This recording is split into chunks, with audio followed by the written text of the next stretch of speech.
Okay, so have you ever bought like anything online based on somebody's recommendation? Oh, yeah, all the time. Yeah, me too. It's like, Yeah. you see somebody talking about a new restaurant or a new gadget or whatever, and it's just like, I got to try that. Yeah, especially if it's somebody that you feel like you already kind of know, even if it's just online. Right. Yeah, exactly. Yeah, And that's basically what influencer marketing is all about, right? exactly. Yeah, and it's absolutely massive. Like some studies have shown that like consumers are like way more likely to buy something if it's recommended by like an influencer that they follow versus like seeing like a regular ad. Oh, wow. That's crazy. Yeah, like 4 times more likely. Oh, wow. Yeah, it's a huge market.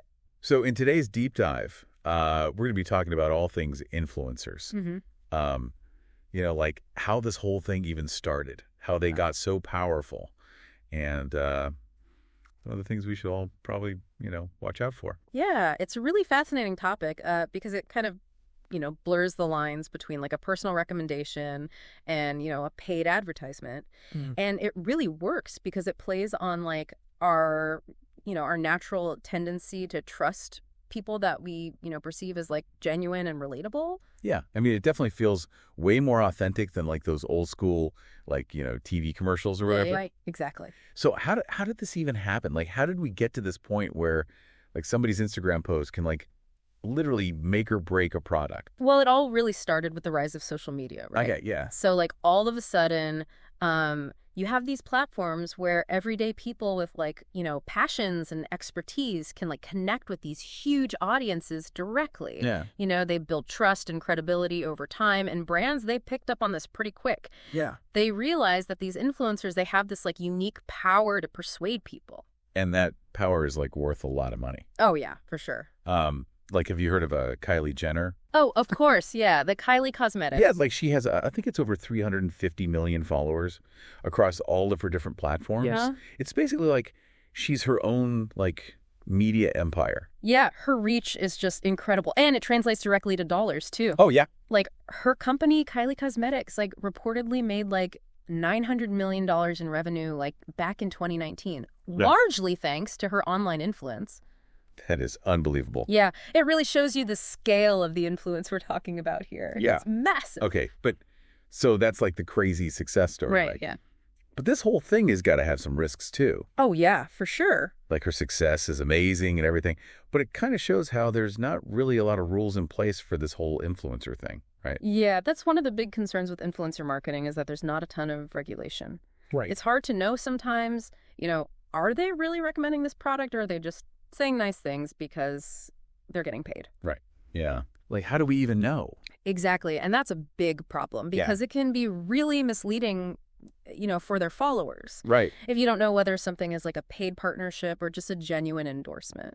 Okay, but I mean, it's got to be okay for them to get paid for some of their content, right? Absolutely. Like, how do we find that balance? Yeah, that's the real challenge, right? Yeah. Like finding that balance between like keeping it authentic, but also allowing influencers to, make a living. Right, of course. There are some, guidelines in place, but enforcing them is really tricky. Okay, yeah, that makes sense. I know. So really, as consumers, it's our job to kind of be careful, Okay.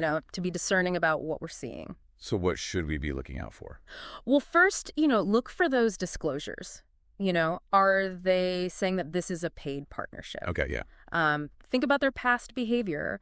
Have they promoted similar products before? And most importantly, do your own research.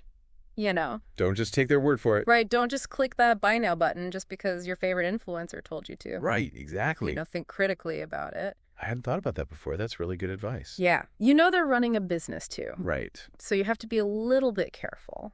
And you know what else I was thinking about is all the pressure that must be on these influencers to like always be creating new content. Absolutely. I mean, it's got to be exhausting. Yeah, and that constant pressure, to like perform and maintain this perfect image online, it can be really damaging to their mental health. Yeah, I can imagine it's a lot to handle. Yeah, like a lot of influencers struggle with burnout, anxiety, depression, all because of this constant pressure to be, perfect and online. Yeah, that makes a lot of sense. It's not all it's cracked up to be. Yeah, no kidding. And of Yeah. course, like with any industry, there's going to be people out there who just want to take advantage of the system. Oh, yeah, for sure. The whole fire festival thing comes to mind. Oh, yeah, that was a miss. Like the prime example of influencer marketing gone wrong. Yeah.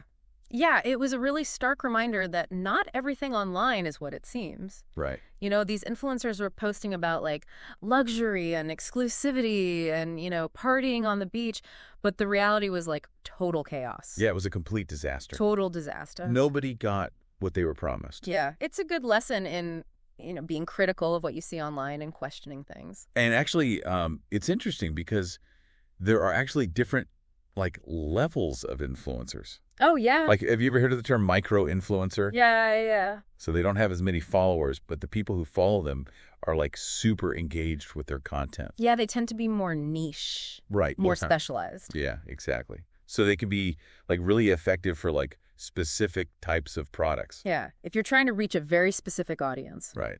And there's all different kinds of campaigns too.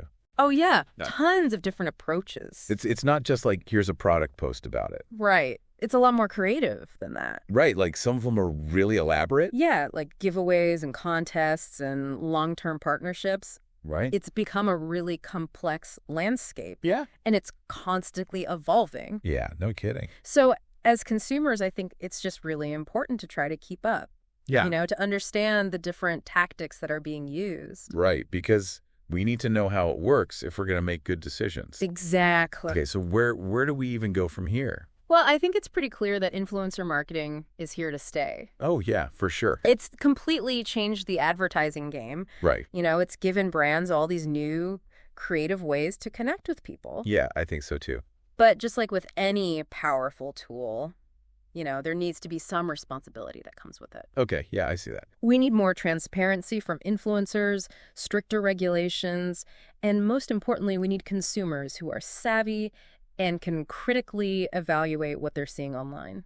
Yeah, that makes a lot of sense.